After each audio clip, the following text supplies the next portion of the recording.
Today we're making my pan-seared balsamic strawberry chicken. It's so simple, it's delicious, it's the perfect strawberry season or spring or summer recipe, especially if you want something a little bit different or fresh. Let's go make it.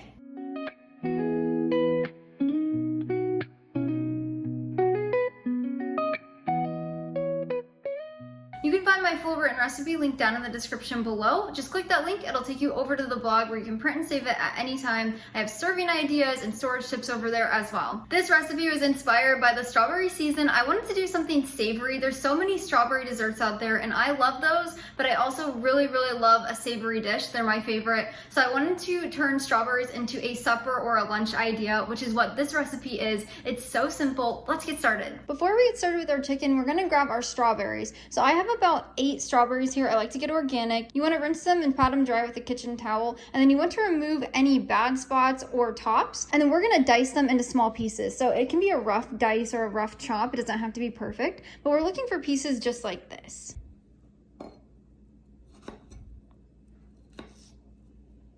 First, you'll want to add 2 teaspoons of avocado oil or a high heat oil to a skillet and heat it over a medium heat. Next, you'll want to cut 1 large boneless, skinless chicken breast into small little chunks about 1/2 inch to 1 inch in size, or 2 small chicken breasts. Once you have that sliced up, we're going to add in 1 teaspoon of sea salt and 1/2 teaspoon of ground black pepper. And then we're just going to mix this around until each piece is evenly coated. When the oil is hot, you'll be able to feel over the top. Be very careful. And then we're going to add in our chicken. So you're going to keep the heat on a medium heat. We're going to add our chicken in here. I like to make sure it's spread a little bit out around the pan. And we're gonna let this cook on medium heat for 4 to 5 minutes. Do not touch them while they're cooking. You wanna make sure they get a golden brown sear on the bottom, so leave them alone. And then after about 4 minutes, you can check them and turn them over. While the chicken is cooking, you can dice up your strawberries if you have not yet. You'll need 1 cup. And then you'll also wanna make your sauce quick. So we'll grab a small mixing bowl and we'll add in 1/4 cup of balsamic vinegar, as well as 2 teaspoons of raw honey. And finally, you're gonna add in 2 fresh garlic cloves minced. So I like to grab a microplane and just grate them in. You could also substitute this for 1 teaspoon of garlic powder. Just make sure it's salt-free. And then after these chicken pieces have cooked for 4 to 5 minutes, you'll want to turn them over and cook them another 4 to 5 minutes. Again, don't disturb them while they're cooking so they get that nice golden brown crust. We're just gonna cook these until they're completely cooked all the way through.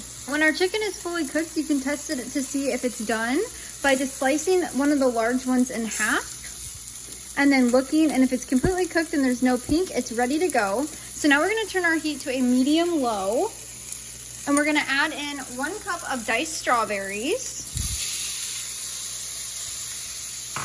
as well as our balsamic mixture. So make sure you get all of the honey off the bottom so it doesn't stick, and all of that garlic.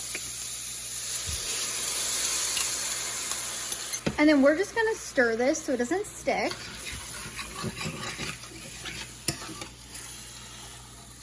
I like to take it off the heat really quick. We're just gonna stir this so that everything's evenly coated. And then we're gonna let this cook on a low heat for about 2 to 3 minutes until everything's warmed up.